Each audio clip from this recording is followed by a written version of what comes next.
بعد فاعوذ باللہ من الشیطان الرجیم بسم اللہ الرحمن الرحیم وعن ام سلمة قالت استيقظ رسول الله صلی اللہ علیہ وسلم لیلة فزعا يقول سبحان اللہ ما انزل الليلة من الخزائن وما انزل من الفتن من يوقظ صواحب الحجرات يريد ازواجه لكي يصلين رب قاسية في الدنيا عارية في الآخرة رواہ البخاری۔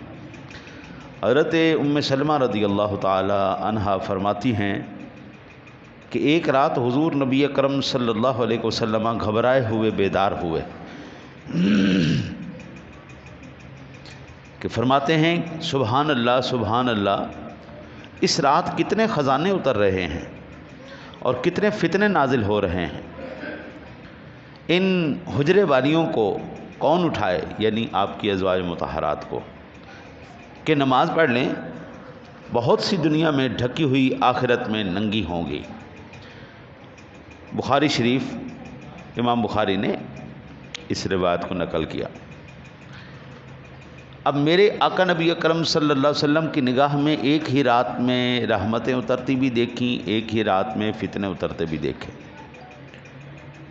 جو عبادات کے اندر مشغول ہیں ان پر اللہ کی رحمتیں نازل ہو رہی ہیں، جو لوگ برائیوں میں مشغول ہیں ان پر خدا کے فتنے، اللہ کے فتنے، اس کے عذاب، اس کی لعنتیں اتر رہی ہیں۔ مثال کے طور پر اب یہ رمضان شریف کا مہینہ چل رہا ہے، اس کے دن بھی رحمتوں بھرے ہیں، اس کی راتیں بھی رحمتوں بھری، اس کی ہر گھڑی اس کے کرم، اس کے فضل، اس کی رحمت سے لبریز ہے۔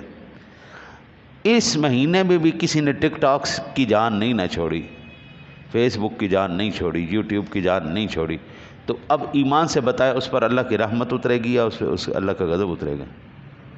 او بابا، یہ وہ مہینہ ہے جس میں یا تو قرآن کھول کے بیٹھ جائے یا حدیث کھول کے بیٹھ، اپنی نماز کو سیدھا کر، اپنے قرآن کو سیدھا کر، اپنے ایمان کو سیدھا کر، جو مسائل نہیں ہیں اللہ کے بندے وہ سیدھا کر۔ 11 مہینے تو تم نے بے لگام ہو کے دوڑنا ہی ہے نا۔ اگر ایک مہینہ اللہ تعالیٰ نے ہمیں نصیب فرما دیا ہے تو اس سے آپ فیض حاصل کریں۔ ہم سے بڑا محروم کون ہوگا کہ اس کی رحمتیں دن رات نازل ہو رہی ہیں اور ہم پھر بھی محروم۔ میرے آقا نبی اکرم صلی اللہ علیہ وسلم ارشاد فرما رہے ہیں کہ میں فتنوں کو دیکھ رہا ہوں۔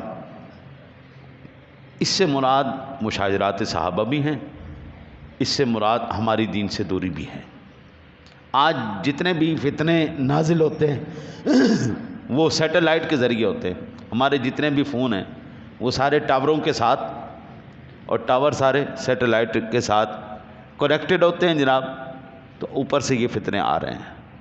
تیسری بات، تیرے میرے نبی کو اللہ نے وہ نگاہ دی ہے جو عام نگاہ نہیں ہے، جو رحمت اترتی بھی دیکھ رہی ہے، جو فتنہ اترتی بھی دیکھ رہی ہے۔ حضور جناب رسالت مآب صلی اللہ علیہ وسلم کو اللہ نے وہ آنکھ دی ہے جو قبر کے نیچے بھی دیکھتی ہے، عرش معلیٰ تک بھی دیکھتی ہے۔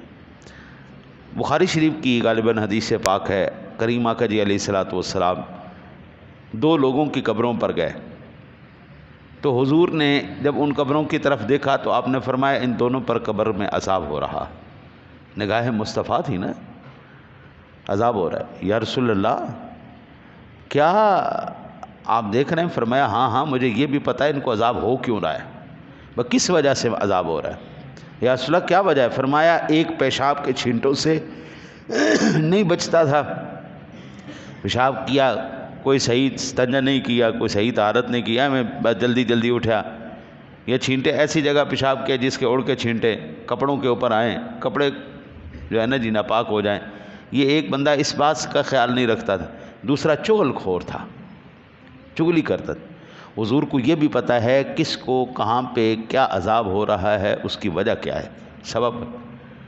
اور بخاری ہی شریف کی حدیث پاک ہے، حضور نبی اکرم صلی اللہ علیہ وسلم نماز پڑھا رہے تھے، ایسے آپ نے قدم آگے بڑھایا اور ہاتھ اوپر فرمایا اور پھر پیچھے فرما لیا، 3 مرتبہ یہ عمل فرمایا۔ صحابہ نے نماز کے بعد پوچھا یا رسول اللہ کیا ماجرا تھا؟ فرمایا میں نے نماز پڑھاتے پڑھاتے جب نگاہ اوپر اٹھائی میں جنت کے اندر جنت کے پھلوں کو دیکھنے لگ گیا، اور پھر میں نے آگے بڑھ کے اس کا ایک انگور کے گچھے پہ ہاتھ ڈالا، میرا دل کر رہا تھا میں نیچے لے آؤں اور اپنے غلاموں کو کھلاؤں، پھر میں نے کہا کہ اللہ کا راز ہے، اللہ کا راز ہی رہنا چاہیے، ہاں جی، قیامت والے دن میرے غلاموں کو مل ہی جائے گا۔ تو اگر وہ ہاتھ اٹھائیں تو جنت تک جائیں، نگاہ اٹھائیں تو عرش معلیٰ تک جائیں، وہ نیچے دیکھیں تو تحت الثری تک ان کی نگاہیں جائیں۔ قبلہ پھر میں کہوں کہ میں میرے نبی جیسا ہوں تو مجھ سے بڑا بیوقوف کون ہے؟